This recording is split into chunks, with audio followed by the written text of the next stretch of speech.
खरंच भारताच्या राष्ट्रपतींना पदावरून हटवता येऊ शकतं का? म्हणजे देशातल्या सर्वोच्च पदावर बसलेल्या व्यक्तीलाही जबाबदार धरणारी अशी कोणती व्यवस्था आहे? या सगळ्या प्रश्नांची उत्तरं आपल्या संविधानातच आहेत. चला तर मग ती शोधूया. जरा विचार करा की देशाच्या सर्वोच्च पदावर असलेली व्यक्ती म्हणजेच आपले राष्ट्रपती, त्यांनीच जर संविधानाचं उल्लंघन केलं तर त्यांना कोण थांबवणार? हाच आपल्या आजच्या चर्चेचा मुख्य विषय आहे आणि याचं उत्तर खूप इंटरेस्टिंग आहे. या प्रक्रियेचं नाव आहे महाभियोग. इंग्रजीमध्ये याला इम्पीचमेंट म्हणतात. ही एक अशी घटनात्मक शक्ती आहे जी संसदेला राष्ट्रपतींना जबाबदार ठरवण्यासाठी दिली आहे. पण ही प्रक्रिया नक्की काम कशी करते? संविधानाने ही तरतूद तर दिली आहे, पण मग ती वापरणं इतकं सोपं आहे का की भारताचे राष्ट्रपती खरंच पदावरून न हटवता येण्यासारखे आहेत? चला पाहूया की महाभियोगाची प्रक्रिया इतकी अवघड का बनवली आहे. आणि तुम्हाला आश्चर्य वाटेल, पण हे खरं आहे. आपल्या भारताच्या इतिहासात आजपर्यंत एकाही राष्ट्रपतीवर महाभियोग यशस्वी झालेला नाही. यावरूनच आपल्याला कळतं की आपल्या संविधानकर्त्यांनी राजकीय अस्थिरता टाळण्यासाठी ही तरतूद किती विचारपूर्वक आणि किती कठीण बनवली आहे. आता ही प्रक्रिया कागदावर कशी दिसते हे तर आपण पाहिलं, पण जेव्हा खरंखुरं राजकारणाचं वादळ येतं तेव्हा काय होतं? 1969 साली अशीच एक वेळ आली होती जेव्हा महाभियोगाची टांगती तलवार राष्ट्रपतींवर होती. वर्ष होतं 1969. राष्ट्रपती निवडणुकीमुळे देशाचं राजकारण अक्षरशः ढवळून निघालं होतं. सत्ताधारी पक्षातच उभी फूट पडली होती आणि या सगळ्या संघर्षाच्या केंद्रस्थानी होतं राष्ट्रपती पद. झालं असं की तत्कालीन पंतप्रधान इंदिरा गांधी यांनी आपल्याच पक्षाच्या अधिकृत उमेदवाराच्या विरोधात जाऊन व्ही गिरी यांना पाठिंबा दिला. या अभूतपूर्व फुटीमुळे राजकीय वातावरण इतकं तापलं की राष्ट्रपतींवर महाभियोग चालवण्याची भाषा सुरू झाली होती. पण मग 1969 साली महाभियोगाचा विचार फसला का? याचं कारण म्हणजे संविधानाने यासाठी ठेवलेली एक खूप कठीण अट. दोन्ही सभागृहांत म्हणजे लोकसभा आणि राज्यसभेत 2/3 सदस्यांचं समर्थन मिळवणं हे त्या राजकीय परिस्थितीत जवळजवळ अशक्यच होतं.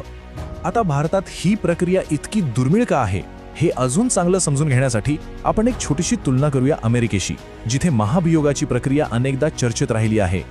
हे बघा, अमेरिकेत राष्ट्राध्यक्षांवर 2-2 वेळा महाभियोग चालला, पण ते दोषी सिद्ध होऊ शकले नाहीत. आणि आपल्या भारतात इथे तर ही प्रक्रिया कधी सुरूच झाली नाही. यावरून हे स्पष्ट होतं की दोन्ही लोकशाही देशांमध्ये सर्वोच्च पदाला हटवणं हे किती गंभीर आणि जवळजवळ अशक्य काम आहे.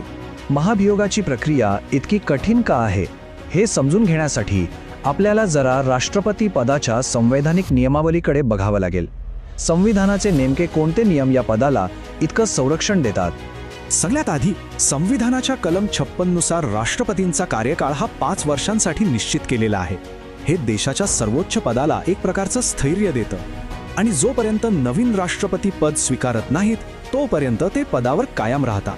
हो, खरं तर पुन्हा निवडणुकीवर कोणतीही मर्यादा नाहीये, पण एक परंपरा म्हणून म्हणा, आतापर्यंत फक्त भारताचे पहिले राष्ट्रपती डॉक्टर राजेंद्र प्रसाद हेच 2 वेळा या पदावर राहिले आहेत. या पदासाठी काही प्रमुख अटी आहेत. उमेदवार भारताचा नागरिक असावा, त्याने वयाची 35 वर्ष पूर्ण केलेली असावीत, तो लोकसभेचा सदस्य म्हणून निवडून येण्यास पात्र असावा आणि महत्त्वाचं म्हणजे त्याने कोणतंही लाभाचं पद धारण केलेलं नसावं.